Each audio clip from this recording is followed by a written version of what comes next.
Böyle narsalar yig'ishtirib ketdik bu. Anton bu. Akalar, hayit kuni ham mana bitta obyektimiz chala qo'yandi. Tomga loy sog'uni, pena sog' xizmati, ekran nomer telefon qilsa, batafsil tushuntirib qo'yamiz. Vodiy bo'lib necha puldan? 35 ming so'm. Vodiy bo'lib 35 ming so'mdan. Voha, O'zbekiston bo'ylab ham qilib beramiz. O'tda yog'ni tekshirtirib ko'rdik, hozir uy egasi yonadi deganga o'tda yog' ko'rsatib berdik. Mana yerda 100 kg emas, 99 kg bola bor. Bitta sakrab ko'rsatib qo'yadi. Sakrab sindirar mashina. Sindir. Mana. Sakrayapti. Ha?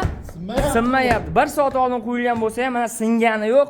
Kimga kerak bo'lsa, pena suv xizmati qilib beramiz. Uy egasi suv bilan to'kka sharoit qilib bersa bo'ladi. Qolgan hamma narsani o'zimiz olamiz. Bular bittasi aytadiki, chiriydi, yog'ochlar chiriydi deganni o'zi chiriydi, chunki tepadan napas olmasa, pastdan napas oladi. Birinchi qo'yganimiz 10 yil bo'lgan, 10 yildan beri qilt etmay turibdi. Kimga kerak bo'lsa ekrandan telefon qilaverasizlar, batafsil yana tushuntirib qo'yamiz. Bittadan like bosib, kommentga bu narsa deb yuborsinlar, nima deysan? Shaqalatib bomba qilib yuborsin.